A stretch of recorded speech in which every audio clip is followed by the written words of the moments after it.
نحمده ونصلي على رسوله الكريم اما بعد بسم اللہ الرحمن الرحیم بزرگوں دوستوں، ہندوستان کے اندر خاص طور سے دو دن وہ ہیں کہ جن کو ہندوستان والے کسی بھی مذہب سے تعلق رکھنے والے ہوں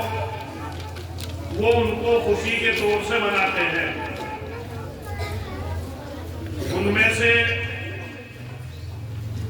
ایک دن 15 اگست کا ہے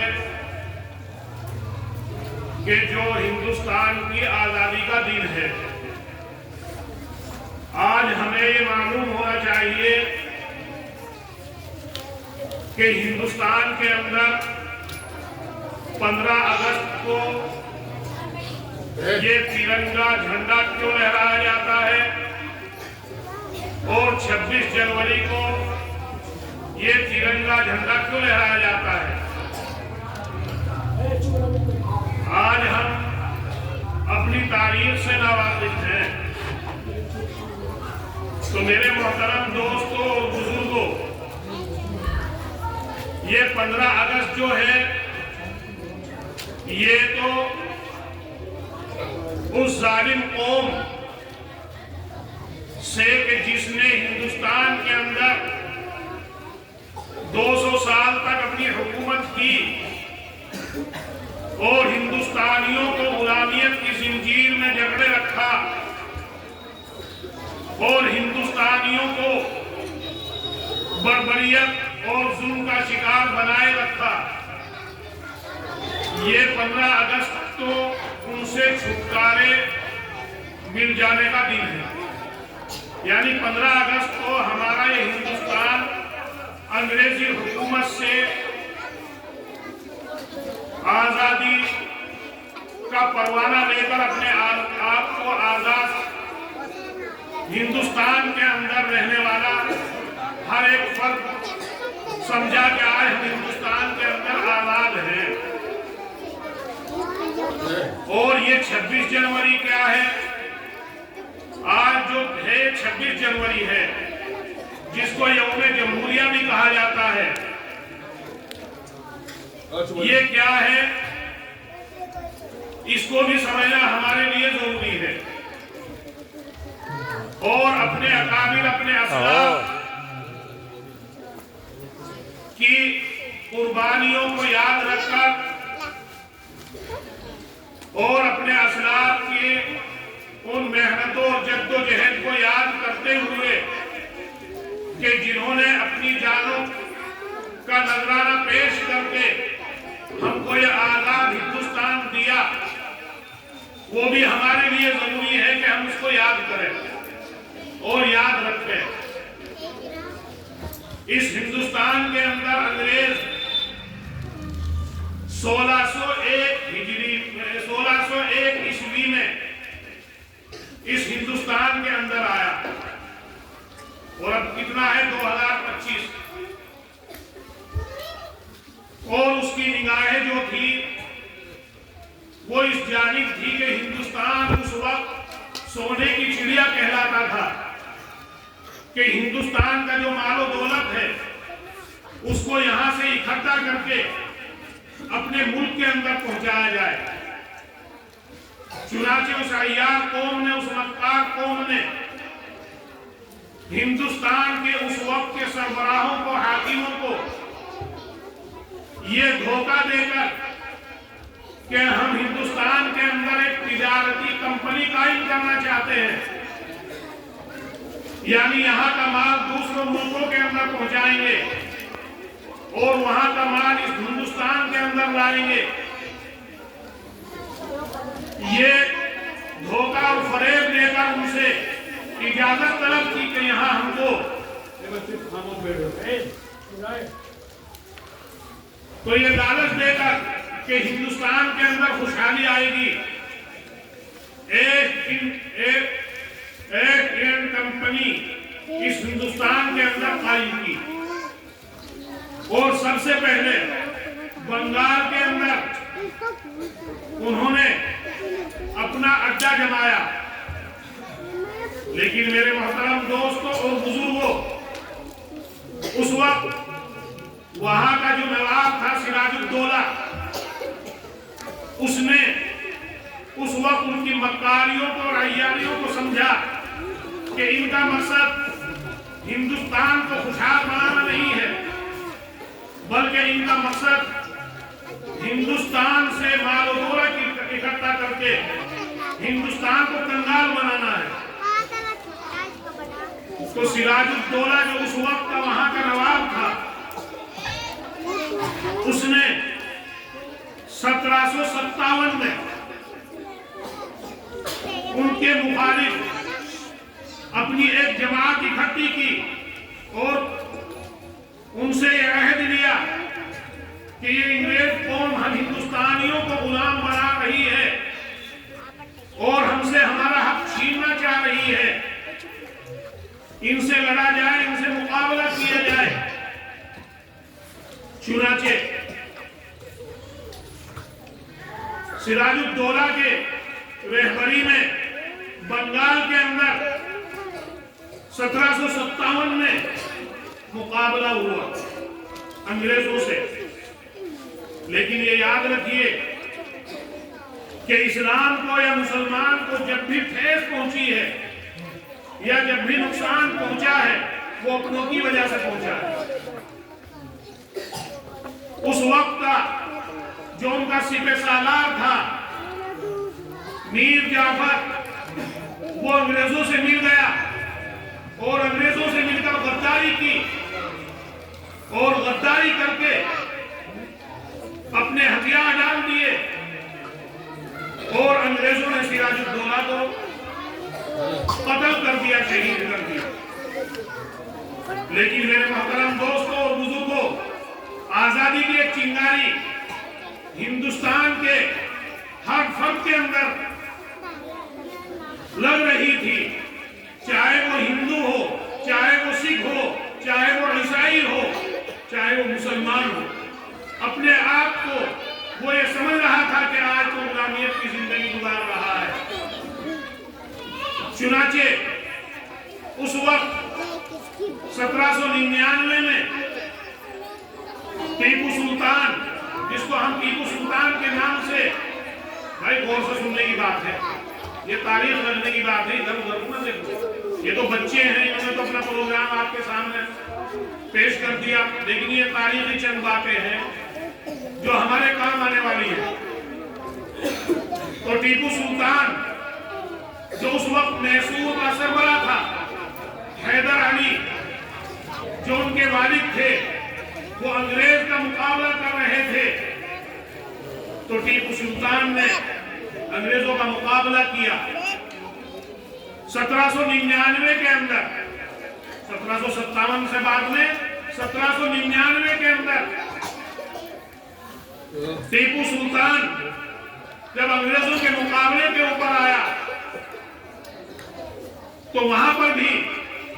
ان کا جو سپہ سالار تھا، اس کو اس انگریز قوم نے، اس مکار قوم نے لالچ دیا کہ تم کو ہم اتنی زمین الاٹ کر دیں گے، اتنی رقم تم کو دیں گے، تم ہمارے ساتھ آ جاؤ۔ چنانچہ وہ میر جعفر جو اس کا سپہ سالار تھا، اس نے غداری کی اور وہ انگریزوں سے ملا اور ٹیپو سلطان کو 1799 میں شہید کر دیا۔ لیکن اس سے پہلے جب چاروں طرف سے ٹیپو سلطان کو گھیر لیا گیا تو ٹیپو سلطان کے مشیروں نے یہ کہا کہ انگریزوں سے سمجھوتا کر لیجیے، آپ کی جان بچ جائے گی اور آپ اب نقصان سے بچ جائیں گے۔ لیکن اس وقت جو ٹیپو سلطان نے بات کہی تھی وہ سونے کے پانی سے لکھنے کے قابل ہے۔ اس نے میرے محترم دوست اس وقت یہ بات کہی کہ میں گیدڑ کی 100 سالہ زندگی کے ساتھ جینا پسند نہیں کرتا، شیر کی ایک زندگی میرے لیے کافی ہے۔ تو آپ کے اسلاف نے، ہمارے اسلاف نے اس ہندوستان کی آزادی کے لیے بڑی بڑی قربانیاں دی۔ جس وقت ٹیپو سلطان کو شہید کر دیا گیا تو اس وقت انگریز نے کھڑے ہو کر یہ کہا تھا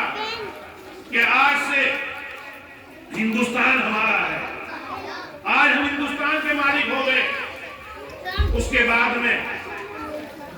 یہ انگریزوں سے مقابلہ چلتا رہا۔ 1803 کے اندر شاہ عبدالعزیز محدث دہلوی، جو شاہ ولی اللہ محدث دہلوی کے فرزند ارجمند تھے، انہوں نے فتویٰ دیا انگریز کے خلاف اور یہ کہا کہ انگریز سے لڑنا، انگریز کا مقابلہ کرنا اس وقت ہمارے اوپر فرض ہو چکا ہے، یعنی جہاد کا فتویٰ دیا۔ پھر انگریز کو جس وقت یہ معلوم ہوا کہ شاہ عبدالعزیز نے ہمارے خلاف فتویٰ دے دیا، چنانچہ آپ کے مدرسے کو بھی انہوں نے ختم کیا اور آپ کے کھانے میں زہر ملوا کر آپ کو بھی ختم کر دیا۔ تو میرے محترم دوستوں اور بزرگوں، آج یہ جو آزاد ہندوستان ہم کو نظر آ رہا ہے، یہ ہمارے اکابر یا ہمارے اسلاف کی قربانیوں کا ثمرہ ہے۔ یہ سلسلہ چلتا رہا یہاں تک کہ پھر آ جاتا ہے 1857۔ 1757 سے شروع ہوا، 1857 آ جاتا ہے 100 سال کے بعد، جس کو غدر کا زمانہ ہم کہتے ہیں۔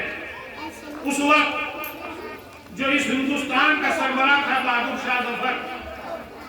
اس کی ماتحتی میں ہمارے ہندو بھائیوں نے بھی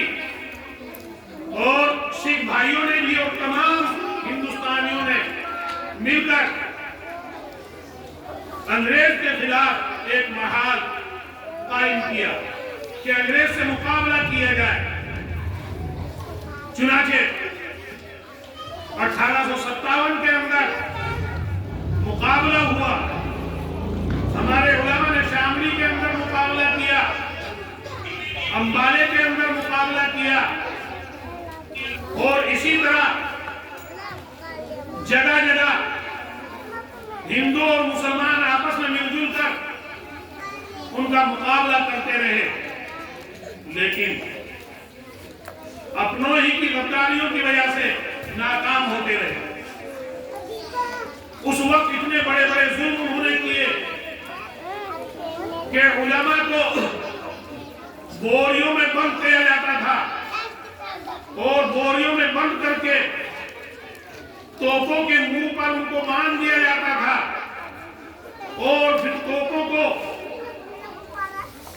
کھول دیا جاتا تھا کہ جس سے ان بوریوں میں بندھے ہوئے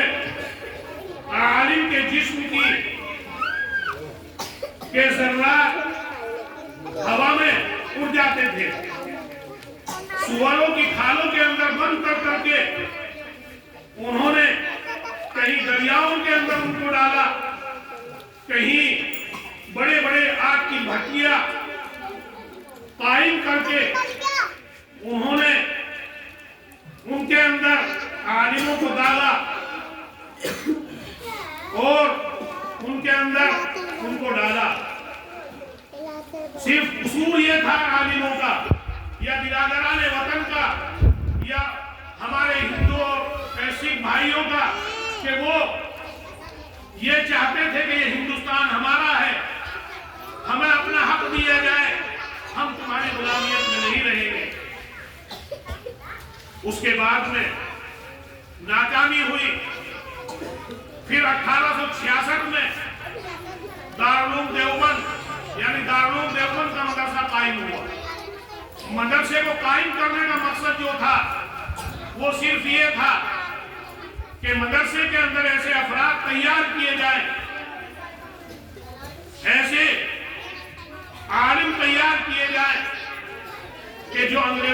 مقابلہ کر سکے۔ یہ مدرسے کا اس وقت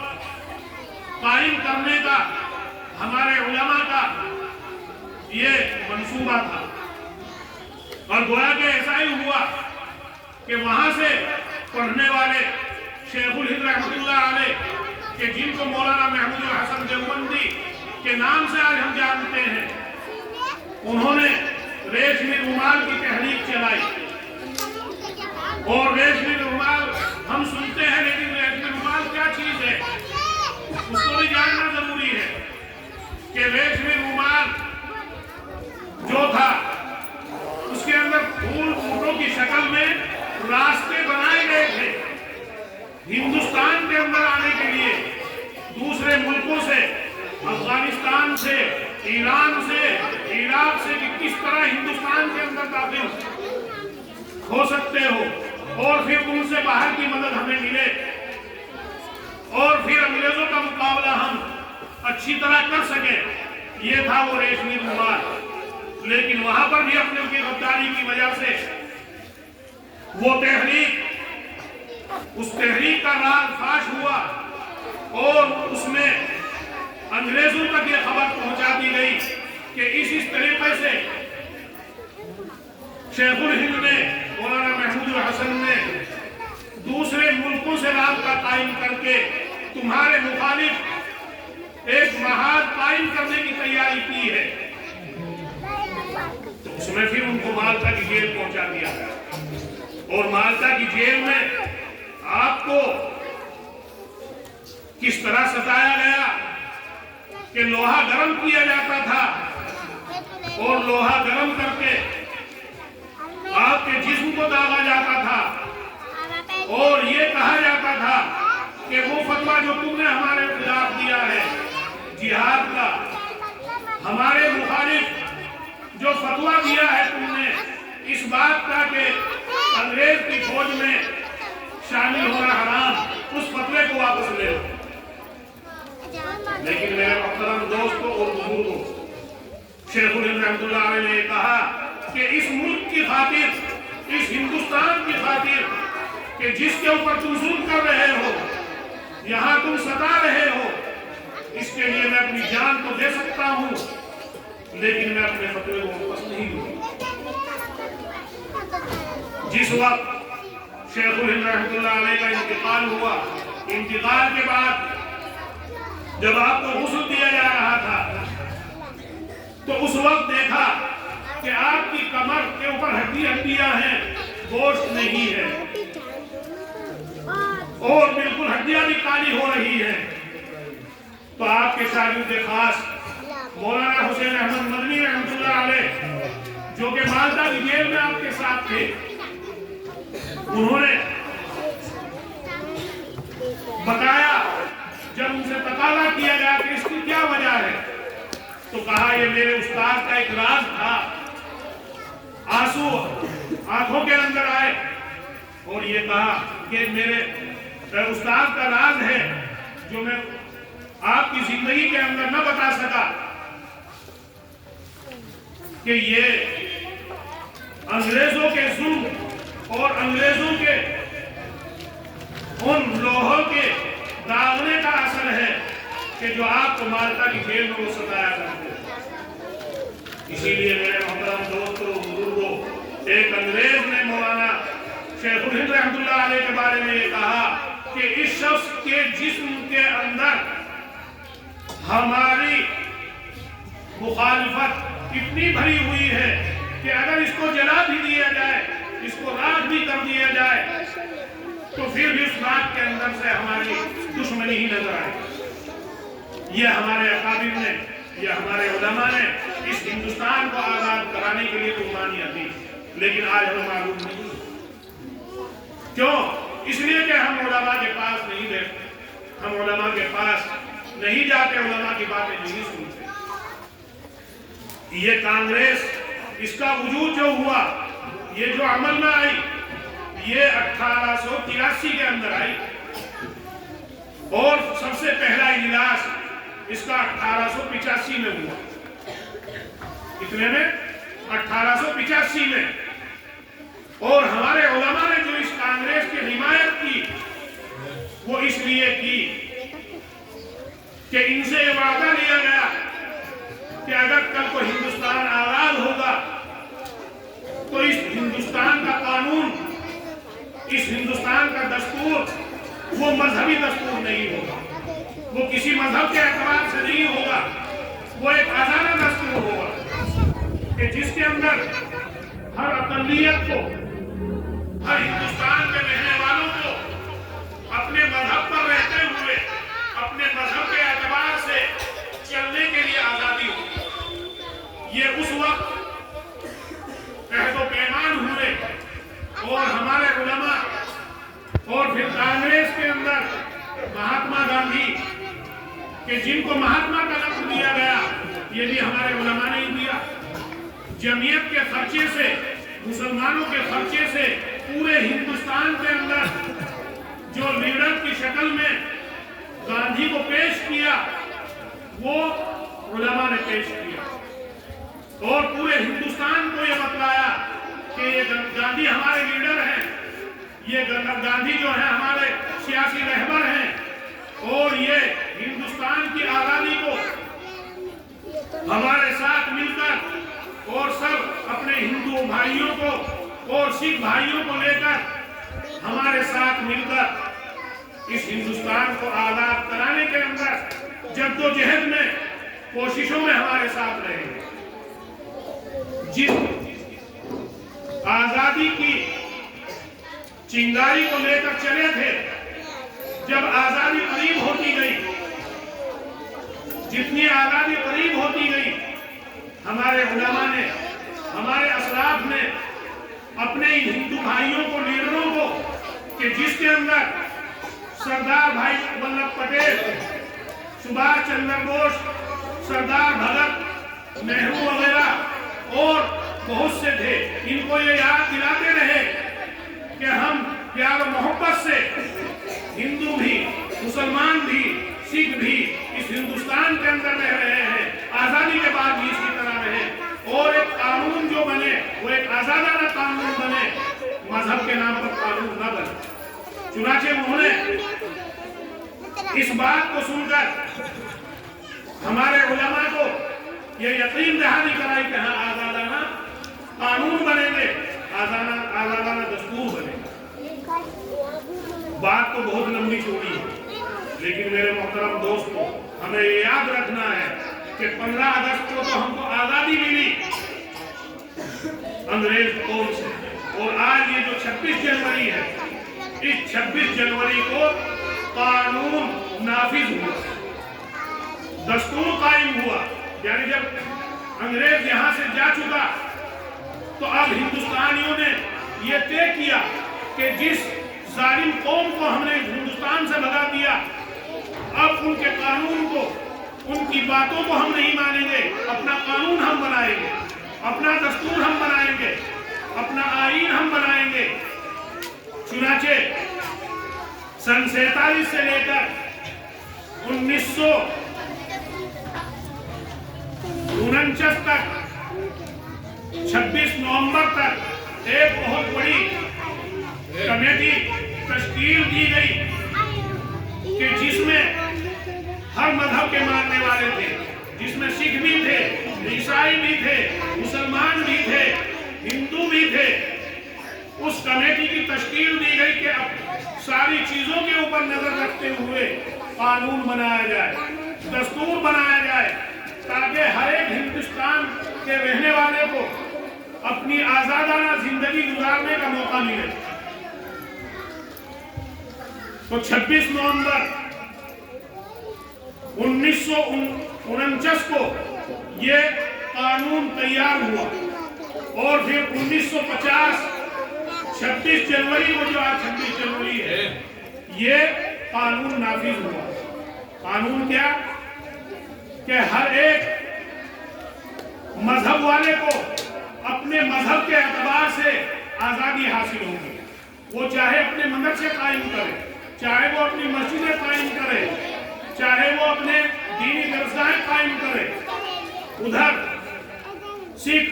ان کو اپنے مذہب کے اعتبار سے آزادی حاصل ہوگی، کہ وہ اپنے گردوارے بنائے، وہ اپنے مذہب کے اعتبار سے اپنی عبادت گاہیں بنائے، جس طرح چاہے وہ اپنے مذہب کے اعتبار سے عمل کرے، کسی کو اس کے اندر دخل دینے کی گنجائش نہیں ہوگی، یہ قانون بنائے گا۔ اسی طریقے سے جس طرح ترازو کے دو پلڑے ہوتے ہیں، ایک پلڑا یہ مان لیجئے کہ اکثریت کا ہے اور ایک پلڑا اقلیت کا ہے، اور یہاں حکومت جو قائم بنتی ہے وہ اکثریت کے اوپر ہے کہ جس کے اکثر ایم پی یا ایم ایل اے ہو جاتے ہیں وہی اپنی حکومت بنا لیتی ہے۔ لیکن حکومت کا یہ مطلب نہیں کہ جو قانون بن گیا اس قانون کے اندر وہ رد و بدل کر دے۔ جب بھی ایم پی یا ایم ایل اے اپنا ایک شپث لیتا ہے تو دستور کی کتاب اپنے ہاتھ میں لیتا ہے، اور اس دستور کے اندر یہ تمام دفعات لکھی ہوئی ہے کہ کسی بھی مذہب کے بارے میں کوئی چھیڑ چھاڑ نہیں کی جائے، کسی بھی مذہب والوں کے اوپر ان کے مذہبی اعتبار سے چلنے کے اوپر کوئی روک نہیں لگائی جائے گی۔ یہ آج بھی دستور کی کتاب ہندوستان کے اندر موجود ہے۔ یہ ہمارے علماء نے قربانی دے کر اور پھر اس دستور کو بنوایا، اس قانون کو بنوایا کہ اس قانون میں ہمارے مولانا حفظ الرحمان سہواری، مفتی کفایت اللہ، مولانا ابوالکلام آزاد، مولانا حسین احمد مدنی اور بڑے بڑے علماء اس قانون کو بنوانے میں شریک ہیں۔ اور جمہوریت جس کو کہا جاتا ہے، جمہوریت کا مطلب ہوتا ہے کہ کسی ایک شخص کی حکومت نہیں چلے گی، بلکہ 5 سال کے بعد ہر ایک انسان کو حق ہوتا ہے اپنے ووٹ کے ذریعے کہ کسی کو بھی وہ بدل سکتا ہے۔ یہ حق یہ دستور دیتا ہے۔ تو میرے محترم دوستوں اور بزرگوں، آج یہ جو 26 جنوری ہے، یہ 26 جنوری جو منائی جا رہی ہے، یہ اس قانون کو، اس دستور کو نافذ کرنے کا دن ہے کہ جس کی وجہ سے آج یہ مسجدیں ہماری نظر آ رہی ہیں، جس کی وجہ سے ہمارے مدرسے نظر آ رہے ہیں، جس کی وجہ سے ہمارے ہندوستان نظر آ رہے ہیں۔ لیکن آج کچھ لوگ ہیں کہ جو ہمارے مذہبی مسائل کے اندر بھی دخل اندازی کرنا چاہتے ہیں۔ آپ نے ابھی سنا ہوگا کہ کچھ یہ کہہ رہے ہیں کہ عدت کا مسئلہ بھی یا طلاق کا مسئلہ بھی وہ حکومت طے کرے گی، وہ مسلمان اپنے مذہب کے اعتبار سے نہیں کریں گے۔ لیکن آپ یہ بتلائیے کہ جو قانون کی کتاب ہے اس میں یہ بات لکھی ہوئی ہے کہ مسلمان ہو یا سکھ ہو یا عیسائی ہو، سب کو اپنے مذہب کے اوپر چلنے کا آزادانہ حق ہے۔ تو یہ دستور ہم کو اجازت دے رہا ہے، لیکن اسی کے ساتھ ساتھ ہمیں بھی بدلنے کی ضرورت ہے کہ ہم اپنے آپ کو دوسروں کے سامنے، اپنے بھائیوں، ہندو بھائیوں کے سامنے اس طرح پیش کریں کہ جس سے وہ ہمارے طرف نفرت کی نظر نہ اٹھائیں۔ آج نفرتیں ہمارے دلوں میں بہت بڑھتی ہوئی جا رہی ہیں۔ آج ہم ان کو پیغام دیں کہ ہم ہندوستان کو ہرا بھرا دیکھنا چاہتے ہیں، آج ہندوستان کے اندر امن چاہتے ہیں، آج ہندوستان کے اندر خوشحالی چاہتے ہیں۔ یہ جو ترنگا جھنڈا ہے اس کے 3 رنگ ہے، یہ 3 رنگ ہم کو 3 باتوں کی طرف متوجہ کر رہے ہیں۔ نمبر 1، یہ ہرا رنگ یہ دعوت دے رہا ہے ہم کو کہ ہم آپس میں پیار و محبت سے رہ کر اس ہندوستان کی خوشحالی کے لیے، اس کو ہرا بھرا رکھنے کے لیے محنتیں کریں گے، آپس میں جھگڑا فساد نہیں کریں گے۔ یہ ہرا رنگ ہم کو اس بات کی دعوت دیتا ہے، اور یہ سفید رنگ ہم کو اس بات کی دعوت دیتا ہے کہ ہم ایک دوسرے سے اپنے دل کے اندر کوئی بغض، کوئی حسد، کوئی کینہ، کوئی نفرت نہیں رکھتے ہیں، کہ جس طرح کپڑا سفید ہوتا ہے اس کے اوپر کوئی داغ نہیں ہوتا، وہ اچھا لگتا ہے، تو اسی طریقے سے ہم بھی آپس میں پیار و محبت سے ہندو، مسلم، سکھ، عیسائی لے کر پھر اس طرح زندگی گزاریں گے کہ ایک دوسرے کی پیار و محبت ایک دوسرے کے دل میں بیٹھے نفرت پیدا ہو۔ اور یہ تیسرا جو رنگ ہے کیسری رنگ، یہ ہم کو یہ دعوت دے رہا ہے کہ خدا نہ خواستہ جس طریقے سے انگریز نے ہمارے ملک پر قبضہ کر کے ہم کو غلام بنایا، اور اگر کل کو ایسا ہی وقت آیا تو جس طرح ہم نے پہلے قربانی دے کر اپنے خون کو بہا کر اس ہندوستان کو دوسروں سے آزاد